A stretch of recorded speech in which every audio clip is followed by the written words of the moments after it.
I wonder what Jen is doing at the Kaling Oh, Library. Alberto, Oh, I didn't see you there. Yeah. Hi. Jen, what's cooking? Well, I'm just looking at this journal that was put out in 1931. I know I told you last time I'd find something typographical, so I thought, this could be the one. Lots of interesting stuff got put out in that time in Germany. One of my favorites is Elsbeth Ebertin's logo for her press. Ooh, look at that. So what are we? You got a So that triangle? that Uranus we talked about is actually super miniature right in the middle there. Oh And yeah. that is in her chart in the 10th house. Oh, And her perfect. midheaven was Regulus, and that's why she called her press Regulus Verlag. Like, very cute. She got a little poetry in there. Love an astrological journal with poetry. But in this one, what I want to show you, she's got some handwriting analysis. Speaking Ooh, of graphology. I didn't German know. graphology. Did she do that as well as astrology? Well, she did that first. That's how she got Oh, famous. Yeah. interesting.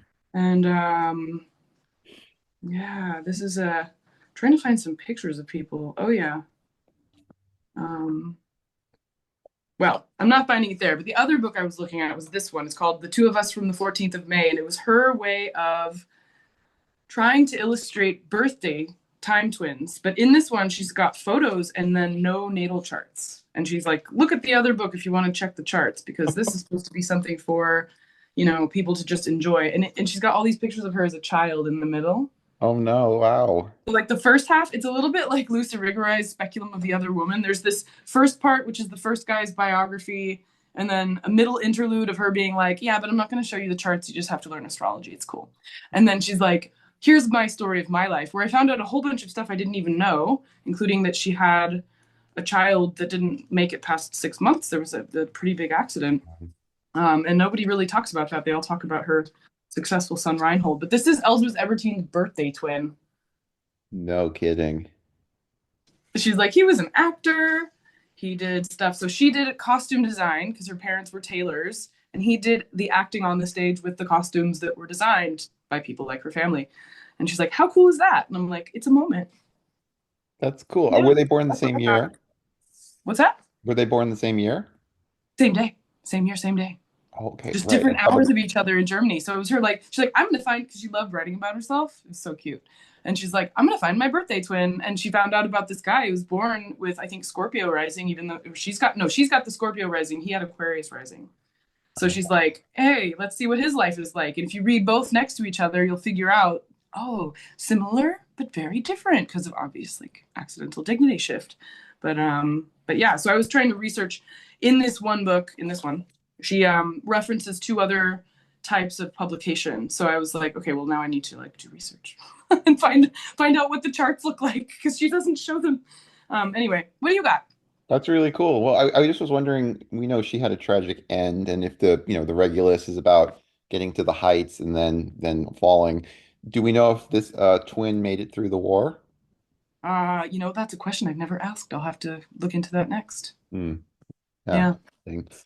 Cool. Thank you, then, Jen. I'm going to show you something here, which is, let me see if I can. Oh, actually, hold on. Oh, cool. Let me open this. I would call this part of the show tattoo ideas Right? I for know. I want hipsters. a pregnant skull. Look at that. That's like the birth of an idea.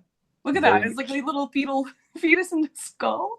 So Mercury's children are ideas, right? And Oh. we've got the caduceus, right? We've got the intertwining snakes. We've got a lot of different types of crosses. I think you can speak to this, but there was a really fervent culture going on in the early 20th century where graphology, astrology, mysticism, occultism, spiritualism were all kind of, in this heady soup. So Mhm. I don't know. I think if you and even just look at the beautiful design here, look at the That's cool. typography of that Mercury. Like it's just delicious. Yeah, it is. And even like the annoyingness of the insects there, like the ants and the bees. Like think about what an ant, I think they aerate things, right? Ants build Mhm. tunnels and networks of things, but then they're also like when they crawl on you, you're like, ooh. Ooh, can we take it a little further in the nerd territory and say Oh that yeah. The bee is more Gemini in terms of being an air insect and everything, but the ant is Mm, on the earth like a Virgo insect. And we know some ants actually farm and they manage, I serious. think, aphids or something like that. Right. And then ants that are in Virgo in the terms of Mars bite you, and they're fire ants. But the other thing about Gemini and bees could be the Saturn triplicity rulership too, because bees are industrious, Hmm. Yep. right? It's like they're flying around communicating flower to flower, but they're making stuff with their vomit. That's very Saturn. Jen, they're striped. And Mercury is signified by multicolors and patterns and stripes. As He's a super trickster. ants just get the cordyceps treatment. That's how they get their stripes. Right. We're just gonna Yeah. park that idea. Not gonna flesh that one out. But yeah, I'm loving this pregnant skull though. That reminds me of when I was 15 and really into like the human body and like the reproductive system and like how things happen like that. Well, Life it's and a bit of a death. chicken and egg. Like, which comes first, the skull or the baby, right? Because the baby Well, has a I've never skull. thought of the brain cavity as being a uterus before. See how much you And can. now you can't unsee it. It's like, oh my God, I'm pregnant with an idea. Book babies are real. Yeah, that's right. And sometimes the gestation can take a while, right? And be difficult. Truly. Absolutely. 100%. All right. Well, that's amazing. Thank you. And I'm going to get back to work here. So Thanks, Jen. I'll See you catch you next next time. time. Okay. Bye bye. Bye.